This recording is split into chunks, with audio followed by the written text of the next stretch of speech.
Hello, and welcome to the Discriminating Gamer, the board game review show that is at the heart of the controversy around Star Wars The Last Jedi. My name is Cody. With me is my new Texas friend, Chris. And we're going to go ahead and bring you our top 10 games from the year 2017. These are games that have been published this year, and they say so on Board Game Geek. That's what we're going off of. So weird Kickstarter timing and stuff, we're not really paying attention to those. We're looking specifically at games that were released in calendar year 2017, according to Board Game Geek. All right, so let's go ahead and jump right into it. Chris, honorable mentions. What do you got for us? Honorable mention, Raxon is a game by Plaid Hat Games. Really fun kind of card game, puzzle game, almost like a precursor to Dead of Winter. Mm-hmm. So I really enjoyed that. Queen Domino, which I know is very popular, enjoyed it. Didn't make my top 10, but very, very fun. Tile placement, kind of puzzly game. And then Dragonfire, which is a sequel to Crossfire, which came out a couple of years ago. The cross for the game with the guns where you're shooting across the table? A little bit later than that. Okay. Yeah. Shadowrun Crossfire. But, right. But again, it's a drafting game, and you're playing against the deck, basically. But Sure. Yeah. Very cool. Cooperative game against the deck. Cooperative game against the deck, yeah. Very cool. So before I mention my honorable mentions, too, I just want to mention this year I played probably less new games this year than I have in previous years because, of course, the move and starting school again. So I haven't played as many new games as I have. So Chris has actually probably played a lot more new games this year than I have. So that's one of the reasons why he's here. That and he's so good looking. Anyway, my honorable mentions for 2017. First of all, 1754 Conquest, which was Academy Games. Very fun game set in the French and Indian War, like 1775 and 1812. Very much in that vein. Very fun game. Assault of the Giants from WizKids, which is kind of a Dungeons and Dragons game. But I really like the card movement, how you place the cards, and you had to do it in certain orders, and then every card you played would affect the previous cards. I like that quite a bit as well. And then I really liked from, I believe it was through Asmodee, the Sherlock Holmes Consulting Detective, Jack the Ripper, and West End Mysteries, which, of course, is the kind of story mystery game. Played that a few times with friends this last year, and, again, really enjoyed it. A lot of fun. All right, so let's go ahead and jump into our top 10 of all time. I'm going to go ahead and get started with my number 10, first of all. My number 10 is Ticket to Ride Germany, and we just played this about a week ago. I love Ticket to Ride games. I think they're a lot of fun. And Ticket to Ride Germany I liked a lot because I liked the map. The first Ticket to Ride game I played was the Markland version of the game, which is Germany. But they did a lot of significant changes to this version. But I liked the meeples. That was big. Yeah, you could pull the meeples off of the different sides of the route you built, and then you get for the different colors, shows the most colors gets additional points at the end of the game, and it kind of changes your strategy a little bit when you play it. Yeah, I went all meeple, I think, when we played, which wasn't the winning strategy. It's a strategy. It is a strategy, but it's a nice supplement to the points you're making otherwise, right. And it's a very good game. So I recommend that. That's Ticket to Ride Germany. That's from Days of Wonder. My number 10. What's your number 10? My number 10 is Bunny Kingdom. This is a game. It's basically a worker placement, area control game. It also has some drafting in it. Very, very cutthroat card drafting. It's got a lot of take that in it. Yeah. But very enjoyable game. Very high scores, so you think you're doing great, and then somebody makes a 100-point play, and you're like, where did that come from? But the art in it's fantastic, and the gameplay is just spot on. But it's like I said, it's an area control game that you're also drafting to figure out where you're going to. I like area control, and I like take that. I like mean games. Yeah, it's a mean game. I like mean. Well, Ticket to Ride's a mean game. Yeah. You know it is. And we were saying this when we were playing it. The more people you play Ticket to Ride with, the exponentially meaner that game becomes. Right. Yeah. All right. Good. Number 10. Why don't you go ahead and take us through do your number 9? Sure. My number 9 is Dresden Files, the card game. It's based off of the Dresden Files books. At first, we thought it was a deck builder, but it's actually not. You start with a predetermined deck based on which character you're playing, and it takes you through. There's a deck you play against for each book that's in the Dresden Files series. Right. And the game plays more like a puzzle. Like, when do I play this card to get through this piece of it? But it's very, very good. It's, again, I'd say it's more of a puzzle game than anything. and it plays in like 15 to 20 minutes to play through a book. So very quick. Oh, cool. Very easy to play. And how many books are there in the game? 14. Wow. Yeah. So, and I think the game came with like a deck for all 14. Oh, so that's cool. Plenty of stuff. That's cool. Plenty of content in there. Not one that gets a lot of pub, but I really enjoy it. And again, when everybo's coming over and you don't have a lot of time, it's one you can break out and get a game in real quick. Oh, so. Very cool. Very cool. I know I got it. My buddy Russ back in Utah, he is a huge fan of the actual books, the Dresden File books. He'd probably get a kick out of that game as well. All right. Game. So who publishes that, did you say? Evil Ernie. Okay, I haven't heard of them. Yeah, it was a Kickstarter. I don't know that they've done a whole lot beyond that, but it's Evil Ernie Games, I think. All right, very cool. My number 9 is from Fantasy Flight Games. It's Whitehall Mystery. Now, this is the sequel game, but it's more of kind of a streamlined version of Letters from Whitechapel. But again, one of you is Jack the Ripper. You've got 3 detectives are trying to find you over the board. But like I say, I was always a big fan of Letters from Whitechapel, and we actually just played last Friday, just now, which is another hidden movement game. But Letters from Whitechapel, and of course, Fury of Dracula is my favorite hidden movement game, but Letters from Whitechapel and now Whitehall Mystery do a very good job of it. And I like Whitehall Mystery because it's a little simpler, it's a little more streamlined, so it's a little more of a gateway game, I guess, into hidden movement games. It's a little more of a... I'd be reluctant to take friends that weren't really heavy gamers and play Letters from Whitechapel because there's a lot of setup to it. There's some little bit of wonkiness here and there, and they just kind of just say, okay, here's what you like about the game, and here it is. It doesn't completely replace it because I do like the epic feel of Letters from Whitechapel, but I really enjoyed Whitehall Mystery for Fantasy Flight Games. Great hidden movement game, and not too long of a game either. So, all right, that was my number 9. So I'm going to go ahead now and do my number 8. Number 8 is another game we played together, and that is Legendary Buffy Encounter. Legendary Encounters. No, it's not an Encounters game. It's just Legendary Buffy the Vampire Slayer. That's right. It's not an Encounters game. Fun game. I love all Legendary games. I had never seen a Buffy episode before, and I don't think you have either. No. But your girlfriend has. Unfortunately, she was giving us commentary throughout your daughter. I'm ostracized for not having seen one. Yeah. So we played it. We were able to be told what the show was about and stuff, but it was just fun. I mean, even coming from having never seen the show, it was still just a very fun game. It's got this light and dark track that kind of differentiates it from other Legendary games where different things affect that light and dark track, and the way the cards play that interact with it is very cool, very fun. I really liked it a lot. The Big Bad had another darkness ability, which would kick in if the dark track got too low. Just all the way. If you love Legendary, it's one worth checking out. As I say, even if you're not a fan of the show. That's from Upper Deck. That's where we learned about Hyena Souls. Hyena Souls. That's right. Hyena Souls. I forgot about that. All right. So that was my number 8. And what is your number 8? My number 8 is actually one you introduced me to. 878 Vikings. Yeah, 878 Vikings. Fantastic game. Great game. Really, really enjoyed that from Academy Games. Mm-hmm. And really just I think it's a great gateway game, I would almost say, for war games. Yeah, oh, absolutely. Because we played it, huge map, you're moving a lot of pieces, you're bringing out all these armies.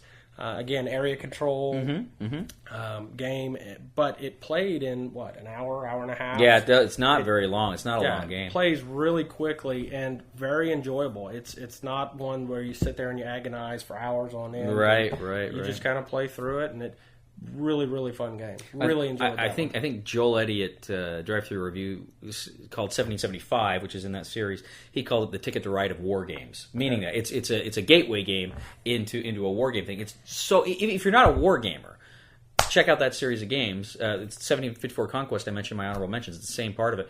Check those games out because they're so you can get into them so easy. You know? We played with my girlfriend and. She had never played war games, wasn't really an interest for her, but in playing it, it didn't feel like a war game to her. Yeah. And so she enjoyed it. There's something there for the war gamer crowd, and there's something there for the board gamer crowd. Absolutely. Yeah. Absolutely. All right, so that was your number 8, and what's your number 7? Number 7 is Dice Forge. In fact, we just played this one a couple days ago. And I don't remember who it's by, actually, or who published it. That's fine.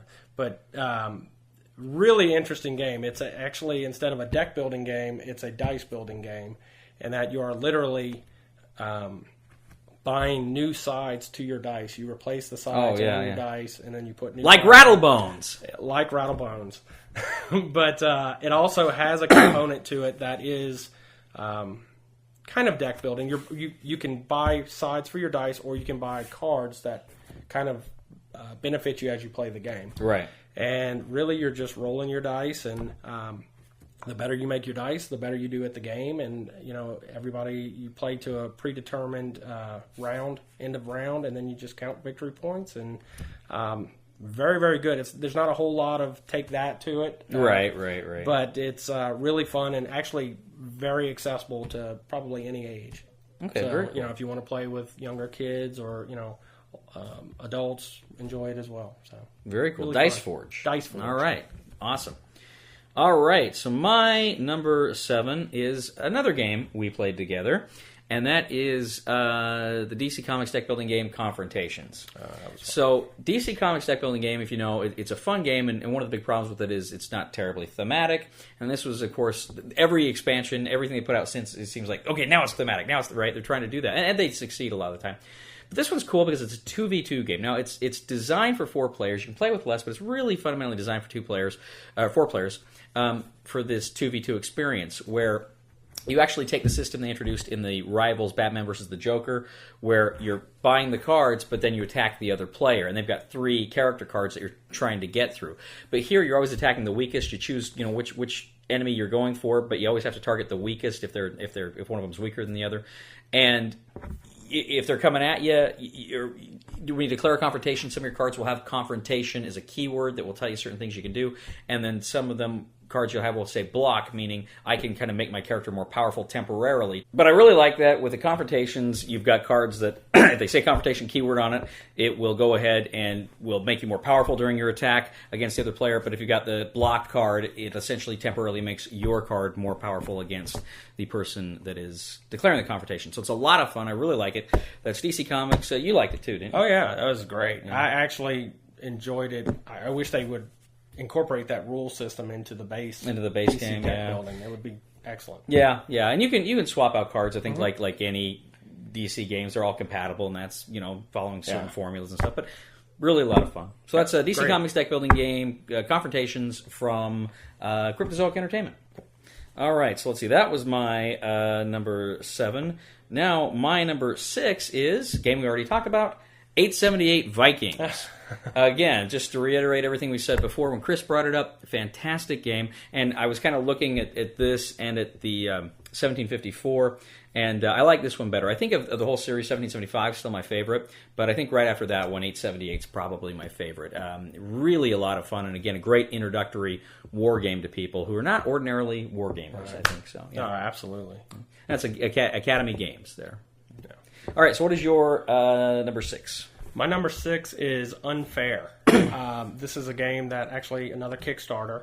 It's put out by Cool Mini or Not, but it is like the name. It is unfair at times, but it's basically you are building an amusement park. Everybody's building their own amusement park, and you're building rides, and you're building better restrooms and different things to draw more people to the park. Right.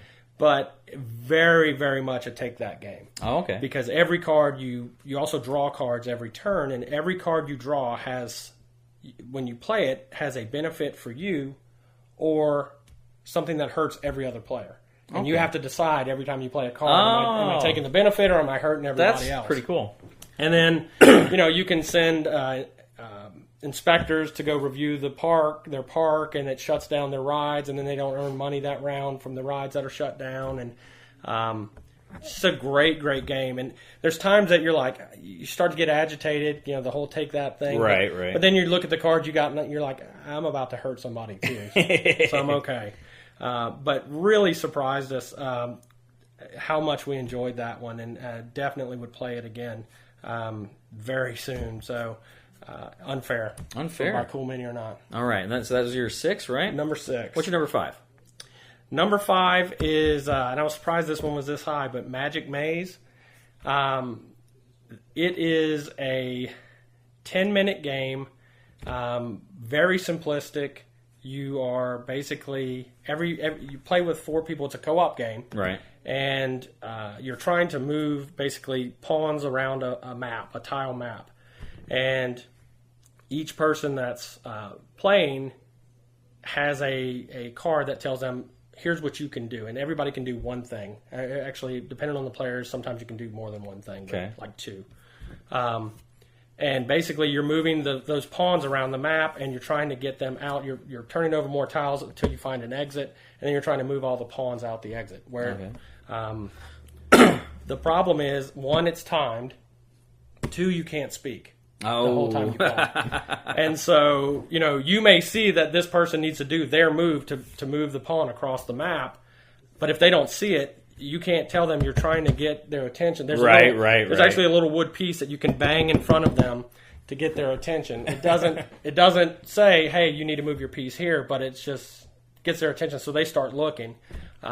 Great game. Like I said, 10 minutes to play.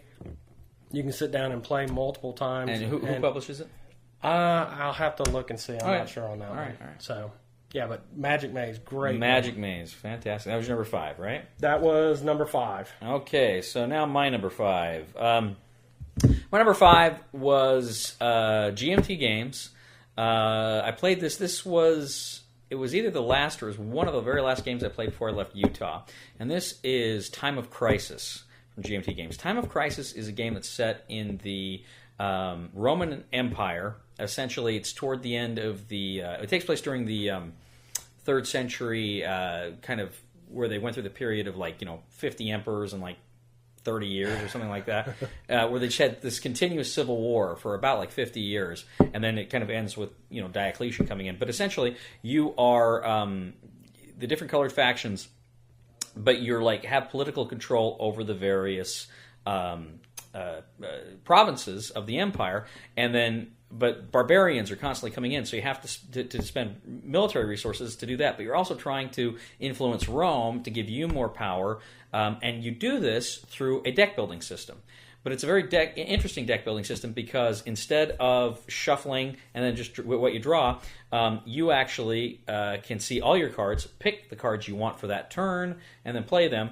But then they're out, and then you pick the next cards you want for your turn, and it's very cool. And then, of course, you can the way you buy the different cards, and you got political cards, you got the military cards, you got improvement cards and population cards. So you're trying to craft a strategy with all these different ways. But it's a very good, very solid and unusual. It's not really a war game, but there's elements of war. It's not really a deck builder, but it's got deck building in it. It's one of those games that incorporates a lot of different things, and it does it very, very well. So that was my number 5. That is Time of Crisis from GMT Games. You haven't played that one, have you? I haven't played that one. No, that sounds interesting though. It's fun. Maybe we'll hit it at some point. Yeah. Number 4 is one. Let's see. We played a while back. You technically didn't play this. You were there though, and this is from Cool Mini or Not. The Godfather Corleone's Empire. This is a great worker placement game, but it was also an area control game. I mean, it had a lot of these different mechanisms going on, but I really enjoyed it. You're a crime family in New York, and you have to, of course, you're trying to make money, but you do it by doing these jobs, and in the course of these jobs, you end up killing off these other members of these crime families, and then of course you can get all this money, which is great, but it doesn't mean a thing unless you can bank that money, because you can only have so many cards at the end of your turn. Your cards are not just money, but they're the different resources you need to complete the jobs, or the jobs themselves. So all these different things are cards, but you have to discard at the end of every act, and it's really a lot of fun. I really enjoyed it. It actually almost made my list, and I didn't play it. But I had so much fun watching it. It looked fun, and you guys enjoyed it, so you could tell. Chris's son Hunter was playing the game with us, so Chris sat out. Yeah, but I mean, he enjoyed it so much, and you could just tell it's a well-made, good game. It is. It was. I liked it a lot better than I thought I was going to. So. Yeah, absolutely. All right, so that was my number 4. What is your number 4? My number 4 is ETHNOS by Cool Mini or Not. Okay. And it is another little kind of smaller size game. Took a lot of heat when it came out because everybody's used to Cool Mini or Not. Everything's beautiful, everything's pristine, and it's very very bare bones when it comes to the graphic design. Maps about this big, not a whole lot on it.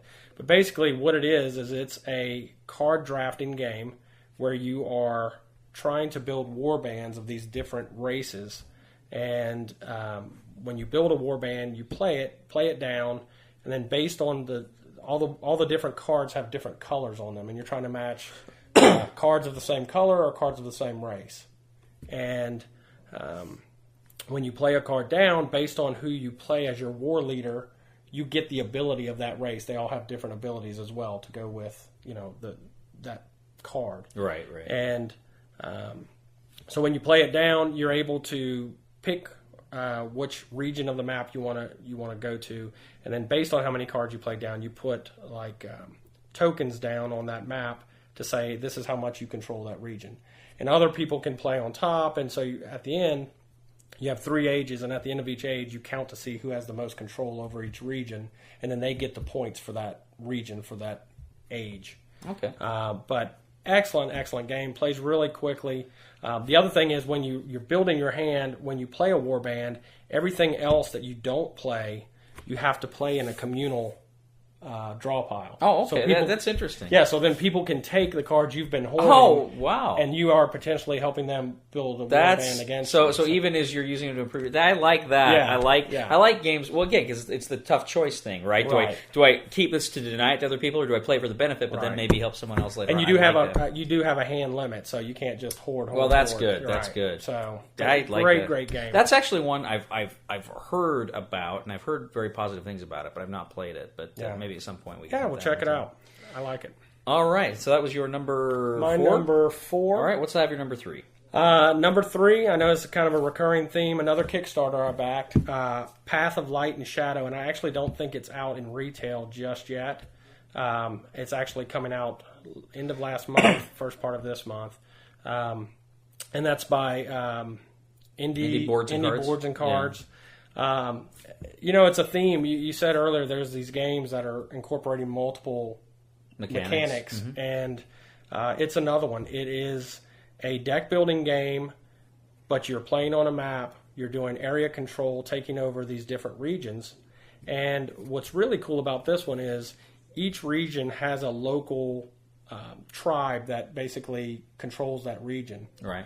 And so when you move into that region to take it over, you draw from a draw pile that is specific to that tribe of people. Okay. And so, based on where you're conquering, you're getting different cards and different abilities and stuff. And then you are able to upgrade your cards.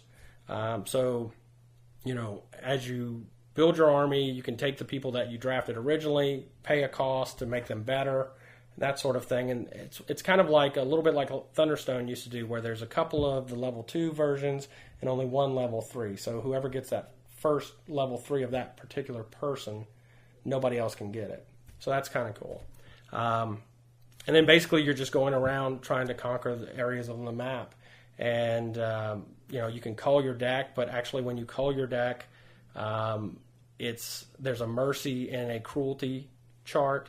And depending on where you are on that, certain things can happen with your deck. And as you cull your deck, it's like you're kicking people out of your army or your empire. Right. So you're becoming more cruel as you cull your deck. But you have to cull your deck. Obviously, any deck builder, you have to reduce. So you have to balance the good things you do versus the bad to be, a balanced leader and all these. Just incorporates multiple mechanics, and really, really enjoyed it. Really was surprised. Like I said, it's my number 3. Right. I just got it a few weeks ago, and it's fantastic. So that's cool. I know I had not even heard of this one until you told me about it, and then I was over here a while back, or I guess about a week or so ago, and you were telling me it sounds very interesting. Yeah, sounds like good. A very cool game. Really good game. All right, so that was number 3. Number 3, and then let's see. You did your number 4 and your number 3, right? Yes. So now it's me. Okay, so I'm doing my 3 and my 2. Okay. So my number 3 is another game. This is a game I played back in Utah, and another GMT games. This is one of the best war games I think I played in a long time. It was really good. It was really solid and really interesting. This was from GMT Games, Fields of Despair, which is World War One. It's a block war game, but I've never seen a block war game quite like this. Have you ever played any block war games at all? Yeah, I've played a couple in the past. I don't think I've played that one. Well, this one's cool because, like, your blocks, the numbers aren't just 1, 2, 3, and 4 that you rotate. They're, like, up to, like, 20 or something like that. And so you add, I mean, it kind of simulates the attrition and just the meat grinder of World War One. And so you've got these just massive numbers so that if it's over so much, you don't even just, you roll a couple die and you look at a chart to see, depending on how many guys you've got, what it is. But you're attacking fortresses. It simulates, it's all on the Western Front, but it also simulates kind of what's going on the Eastern Front and the Naval War. You're drawing cubes out of bags to see exactly how those events play out. And at the same time, it's one of those games that it's just a slog, but it's still so fun and interesting. And beginning of every round, you have a little like airplane battles. You got little chits for airplanes, where your airplane battle is going to be. And then if you win the airplane battle, you can look and see kind of what the other guys got down there, right? Your reconnaissance. And then you got the artillery duels where you got battery fire and counter battery fire, and then you're trying to knock guys down. And it's really good, but there's fog of war because you don't know what the other guy's blocks are. So he's got something there, but you don't know what it is. If they get caught behind the enemy's line, and as your blocks advance, you actually lay down markers on the line, so you can actually see the line move of territory. It's really a lot of fun. I wouldn't recommend this to people that were not really war gamers. This is certainly not somebody you'd want for the Catan crowd or the Ticket to Ride crowd. There's more to this game. But, I mean, and it's a longer game, if you're willing to put the time into it, though, it's just, man, I love a great war game when it all comes together and all works, and this one is fantastic. Really good. So that's my number 3, Fields of Despair from GMT Games. I guess, have you played that one? I haven't. That sounds like one I'd really like to play, though. That's like you said, when you get that whole theme, that whole feeling comes across. Yeah. That's what you look for. It is. When the mechanics meet the theme, it's just brilliant. All right, so that's my number 3. My number 2, this is another game from GMT Games. This is actually a second edition. First edition was released several years ago, I think about 10 years or so ago. So this is actually a second edition. If that's a cheat, I'm a cheater, but that's what I'm putting on my list. But this is 1960, The Making of a President. This, of course, is from Jason Matthews. One of the designers, Jason Matthews, who, among other games, brought us Twilight Struggle in 1989, which, as you know, if you watch the show at all, I love those games. Have you played Twilight Struggle? Or? Yeah, I played Twilight Struggle quite a few years ago when I got into the hobby. Yeah, that, and did you play 1989 too? I never played 1989. That one's good. It's just Eastern Europe in 1989, but it's very similar. Although I think I like when you do scoring in that game, you got little card battles, which is pretty cool. But 1960, The Making of a President, is, of course, about the presidential race between John F. Kennedy and Richard Nixon in 1960. And it's just so much fun. You're using, instead of the chits, you're using blocks. I got so many blocks here, I got so many blocks here. And you're trying to carry the states. And it's one of those games, too, where you could be playing the whole game and you can maybe have an idea of where it's going, and then suddenly that changes. And then by the time you're ready to actually count up electoral votes, it can be very close. It can be very close.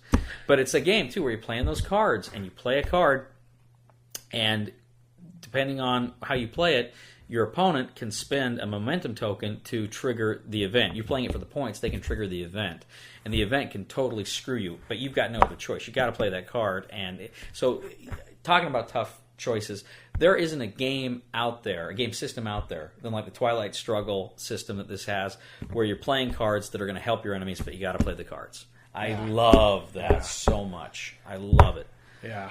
So 1960, great game. That is my number 2. All right. So you're number 2. All right. So my number 2 is actually a game most people have never heard of, Gloomhaven. Yeah, this obscure game from. So, Gloomhaven, again, I know there's a theme here. Kickstarter, huge success. Everybody's heard of Gloomhaven. It's actually it's number 1 on a lot of people's lists this year. It was number 1 on the Dice Tower. Yes, it was. People's Choice, wasn't it? Actually, it was Tom Vassel's first. Tom, that's right. First time. Because it beat Cosmic Encounter. That's right. That's what it was. So, but great game. I mean, it's a legacy game. It comes with so many things to it, so many pieces, huge box, very full. The mechanics that are created for that game are revolutionary in the fact that you are drawing cards as opposed to rolling dice. There are no dice in the game. Your hits and your hit modifiers are a draw deck that sometimes you can shuffle back in. You play cards, which are your abilities, but the cards also count as, again, a card that has a split down the middle, and the top is an attack and the bottom is a move, I think, in most cases.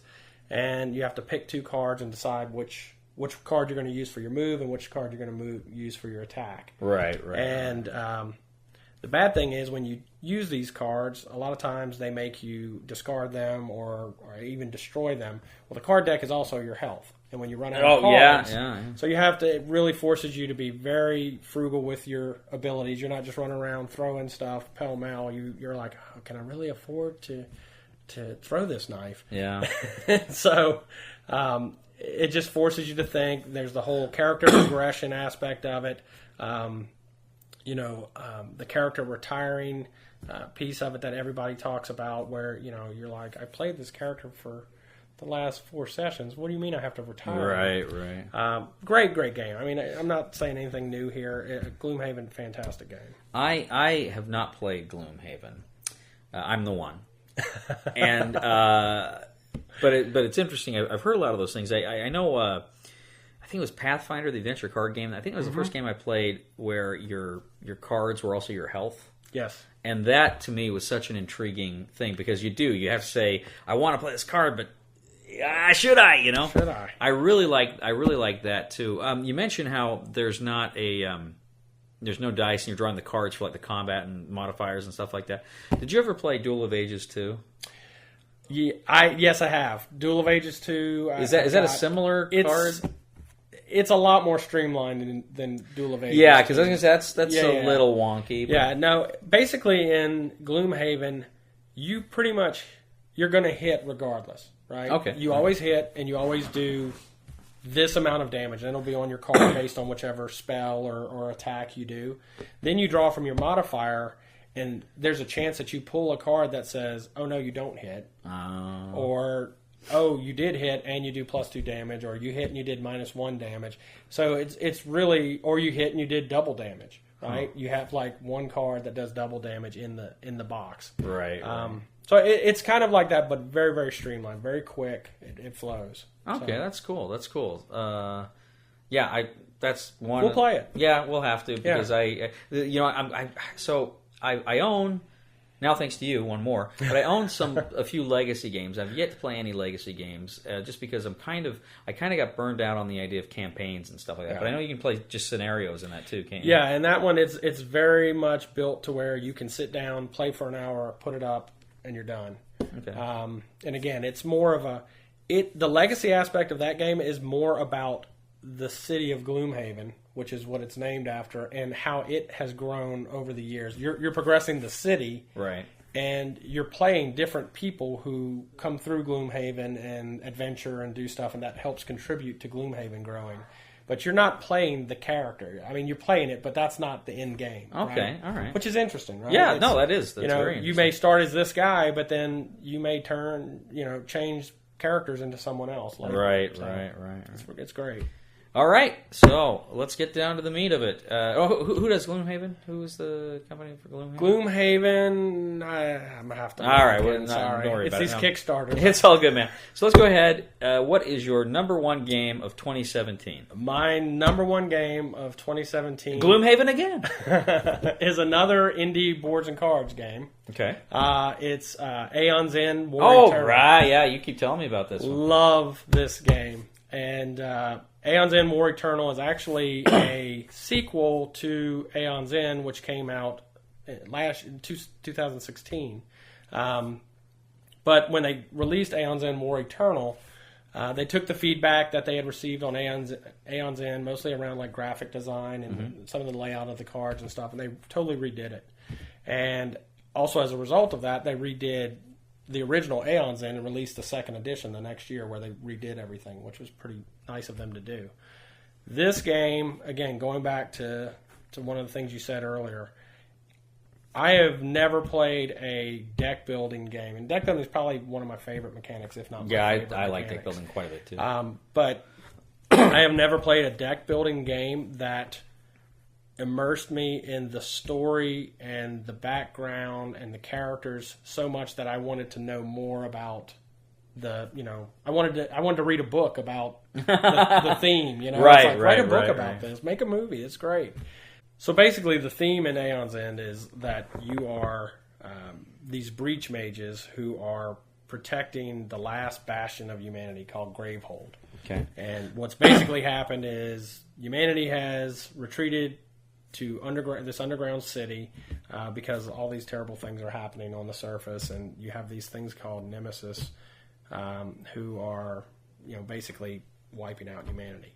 And they figured out a way to now get to where humanity is underground, and you are playing the breach mages that are defending Gravehold. And so when you play, you have your breach mage, comes with a big background story on them, really well written background story on the player deck or player placard that you use, and you have your own deck of cards, and then it's a deck builder, so you all build from a communal deck, but you start with your own. And then you pick a nemesis, and each nemesis has their own deck, has their own fighting style, and so you have to adapt to the nemesis and the way they work, plus the cards. So there's a lot of variability there, plus the abilities that each of the breach mages has, which adds variety, in how you work together. One of the really neat things about it is you don't shuffle your cards. So the way you play your cards dictates how you put them in your discard pile. Oh, okay. And then when you're done, when your draw deck is empty, you just flip your discard pile. Oh, wow. And so how you played them is going to help dictate how they come up again. That's interesting. I like that one. Yeah, and then another thing that's real kind of unique about it is the fact that in a lot of games when you're playing a deck builder, you play out what you're going to do. Like if it's an attack, here's my attack, here's how I do. In this, you have to prep your attacks. It's like a spell you're prepping. And so every time you want to attack, you have one round where you are just prepping. And then it goes off the following round, which, again, adds a lot of strategy to it because it's not just a instant gratification from an attack. Right. So, and that's just a few of the different things that my absolute favorite game this year. Probably one of my favorite games all time. I would say probably top 5. Top 10. Wow. And I'm actually really excited because there was an announcement recently that they're talking about next year doing a legacy version of it that's going to, when you play through it, how that game ends is going to tie into the two standalone Aeon's End and Aeon's End More Eternal. So very cool. Really excited. Very cool. And it seems to be doing really well. So I absolutely recommend people check that one out. Excellent. Aeon's End Indie Boards and Cards. Yep. All right. Number one. For me, my number one is probably not a state secret because it was my favorite game of all time. And, of course, it, too, is a new edition of a game. I am, of course, speaking of Twilight Imperium 4th Edition from Fantasy Flight Games. Twilight Imperium 4th Edition. As you know, so for years, Twilight Imperium 3rd Edition has been my favorite game of all time. And Twilight Imperium is superior to it in every way except for one. But I love this game. I love how streamlined it did technology. I love how it streamlined trade. Trade in 3rd edition always seemed a little wonky to me, always a little weird, and this just feels a little more organic. The strategy cards in 4 are just so much more they cut to the meat of it. They, for instance, you can't build PDSs or space docks, you can't buy them anymore. You have to build them with a strategy card or a secondary action on a strategy card, which is really cool too because it forces you to think, do I need those guys in my front line? Do I need to build space docks close to my front line? Yeah, but I really want to do something else this turn. And I love that game so much. So much about it. And speaking of theme and different races and stories, and they've even got one of the books that come with it's like a backstory thing that's really cool. Like I say, the only thing that I'm not wild about it is it does not contain the Distant Suns expansion, or optional rule, I should say, which was in the original core set of 3rd edition. I'm sure when they make a expansion for this, as it's Fantasy Flight, so by law they will. They will. I'm sure they'll incorporate that into it somehow. But to me, it's just so good, and it's got an insert in it. It's not just an empty box. It's got like an actual insert for things, which like Fantasy Flight never used to do. But it's got a pretty nice one in this one. Sculpts are much better too than third edition. And you play third edition, right? I played third edition. I actually am have an appointment to play fourth edition in a month from now. All right, good deal. You have to schedule that. Yeah, that is one you do have to schedule. You do have to make sure you've got the time to play it. Otherwise, it's. But it's one of those games we call an epic game, that it's sweeping in scope when you sit down to play, and you get into it because you are so immersed in what's happening, and it takes place over a long. But part of the greatness of the game, honestly, is how long it takes. It is. It allows you to develop that depth. Yeah.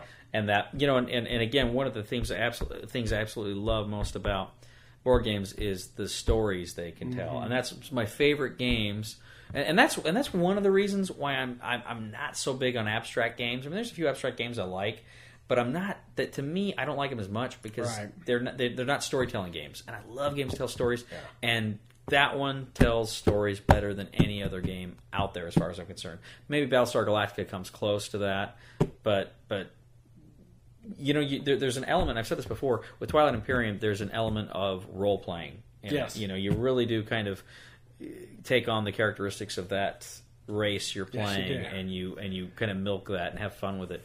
And it's just all around fantastic game. Yeah, and like you said, it's not just the experience. When you're done with that game, you've got stories to tell, many stories. Oh, yeah. Right? Because, so many different things can happen. People can look like they're running away with it, and then it changes, and it's great. It's a great game. It is, and I love too the layers of it, where it's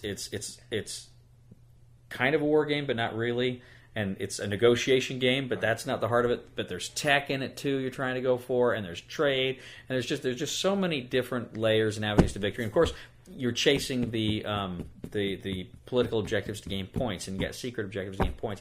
I love combat, how it's just kind of like right out of Axis and Allies, except you got the cards that you can play that modify it. So everything about this game is just tops with me. Notch. And I'm sure they're gonna, like I said, come out with a Distant Suns thing and an expansion at some point. So super excited about that game. I love that game. Super excited to see where they take the new edition as well. All right. So anything you're looking forward to in 2018? Oh, gosh, there's quite a few, actually, I'm looking forward to in 2018. Mythic Battles Pantheon, which is coming out from Monolith Games. Really looking forward to that one. Skirmish game. What is it? Rising Sun? Mm-hmm. Yeah, from Cool Mini or Not. That's one I'm looking forward to as well. Yeah, those are probably two of the big ones. And is the Monolith, is there a Batman game coming out next year? It may be 2019. 19, okay. I think they have 2 Kickstarters already for next year. They kind of they plan out their Kickstarters, and they do it very well. But I think Batman is 2019, which is kind of a reskin of the Conan. Game, which is a great great system. Great system. But one thing you said. 2017 to me there were so many games that we played that they're figuring out how to combine mechanics. Yeah. Right? It's not about this is a deck building game anymore. Yeah. This is a deck building game that has area control where you also do this, and sometimes mechanics that typically no one's done putting them together before. Right. So it was just great. Great year for that. Next year I'm also looking forward to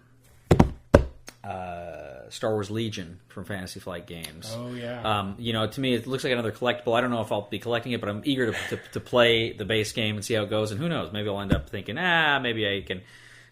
I'm a starving student. I can't play that game. But so I'm looking forward to that. And I would be remiss too, and speaking about games of 2017, if I didn't mention at least one expansion, and that, of course, is the expansion to Star Wars Rebellion, which vastly improves combat in Star Wars Rebellion. So that was a great expansion this year. If I was to point to one expansion that I played, I didn't play many expansions this year. If I was to point to one this year, that would be it. Yeah. All right. Anything else you want to add? No, thank you very much for having me. Well, I really enjoyed it. Thank you, and we're broadcasting from Chris's home here, so thank you for that as well. So thank you for watching us today on The Discriminating Gamer. As always, we ask you to please leave a comment for us on YouTube, on Board Game Geek, on our Facebook page, or on thediscriminatinggamer.com. We ask you to please like us on Facebook, subscribe to us on YouTube, and follow us on Twitter. We are The Discriminating Gamer, and that's right, we are Ray's parents. Please somebody help me on my feet again, and I don't know where I'm going, and I don't know where I've been. Please somebody help me on the solid ground. It's a long time, and I'll be dying.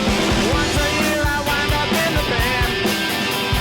God knows that I love to fight, but I don't ever win. It's a fine line to damnation, but God let me in.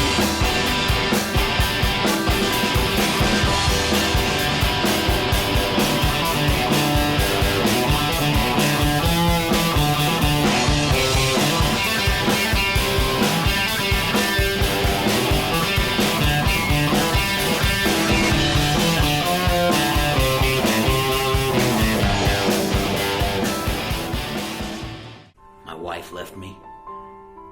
My kids left me. My wife came back looking for the kids.